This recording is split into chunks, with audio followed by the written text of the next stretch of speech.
وَلْتَكُنْ مِنْكُمْ أُمَّةٌ يَدْعُونَ إِلَى الْخَيْرِ وَيَأْمُرُونَ بِالْمَعْرُوفِ وَيَنْهَوْنَ عَنِ الْمُنْكَرِ وَأُولَئِكَ هُمُ الْمُفْلِحُونَ. Hampir semua orang-orang yang masuk Islam, saudaraku seiman, hampir semua. Kalau pengalaman saya yang sudah mengucapkan syahadat di tangan kami, kisahnya unik-unik. Ada yang mengatakan dengar azan merinding, lalu kemudian dia syahadat. Ada yang hanya melihat pakaian orang Islam, ada yang hanya mimpi melihat cahaya, ada yang hanya membaca Qul huwallahu ahad, maka dia merasa tergetar hatinya. Padahal mungkin kita dalam keadaan Islam tidak seperti itu kita rasakan. Tapi Allah subhanahu wa ta'ala memberikan mereka sinyal-sinyal hidayah. Nah, kalau sudah datang peringatan-peringatan tersebut, mereka tidak mau, maka Allah subhanahu wa ta'ala sesakkan dada mereka, terutama pada saat mereka meninggal. Seakan-akan mereka tertekan untuk naik ke langit, lalu mereka tidak bisa bernafas.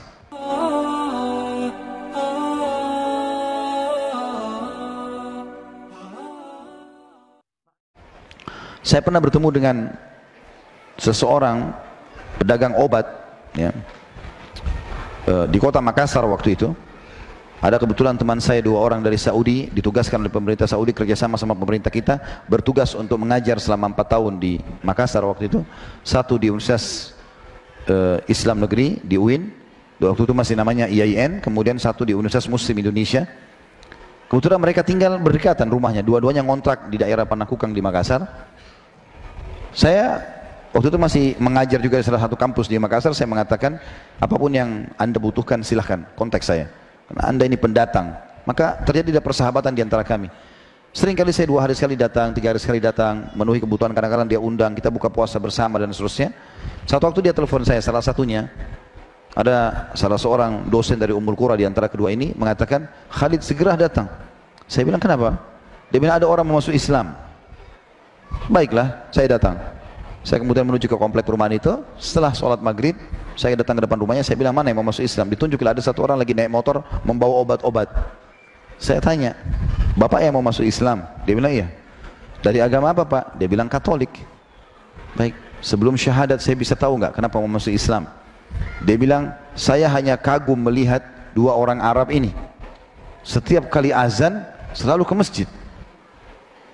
Dan saya tidak melihat banyak orang melakukan itu. Kebetulan kedua orang dosen Arab ini sudah bisa bahasa Indonesia karena mereka 4 tahun di Makassar waktu itu.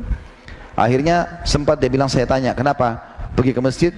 Maka mereka cuma jawab dengan jawaban sederhana yang membuat hati saya tertarik untuk Islam.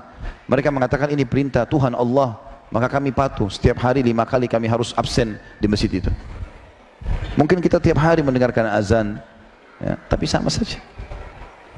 Begitu juga dengan ada orang pernah, teman istri saya kebetulan, karena istri saya juga yang pertama mu'allaf. Pada saat dia membaca surah Maryam, dia kagum mendengarkan kisah tentang bagaimana Maryam alaihissalam dan bagaimana Al-Quran memuliakannya, prosesi hamilnya, datangnya Jibril alaihissalam, lalu hamil, lalu melahirkan, lalu Isa alaihissalam bicara di buayan, syahadat dia. Rupanya beberapa waktu kemudian, beberapa bulan kemudian ada temannya juga datang mau syahadat.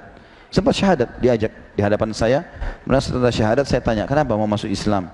Jawabannya, waktu Ramadan kemarin saya dengar azan di masjid, setiap dengar saya merinding.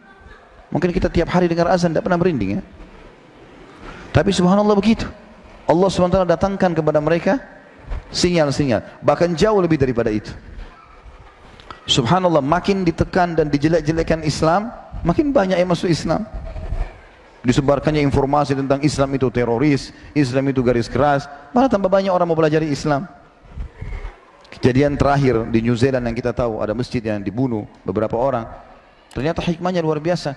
Hampir seluruh orang di wilayah itu datang ke masjid cari tahu, apa ini agama, kenapa dibunuh, kenapa begini, dan banyak masuk Islam. Waktu terjadi kasus 11 September, itu buku bestseller di Amerika adalah Al-Quran dan seterusnya. Dan agama ini adalah agama yang bergerak, agama yang akan terus dibutuhkan, dan dia tidak butuh dengan siapapun. Siapa yang murtad meninggalkan agama ini, maka tidak usah dipedulikan. Dinasihati untuk kembali, tidak mau, nggak usah. Allah subhanahu wa ta'ala mengingatkan masalah itu. Man yartadda an dinihi Fasawfa ya'tillahu biqaumin yuhibbuhum wa yuhibbunah. Siapa yang murtad dari agama Islam ini, Allah akan ganti satu orang yang murtad itu dengan satu kaum. Kaum ini dalam surah Al-Maidah Allah sebutkan kaum itu 3 orang ke atas. Kalau ada orang yang sengaja tinggalkan agama ini luar biasa. Tanda tanya kenapa dia tinggalkan.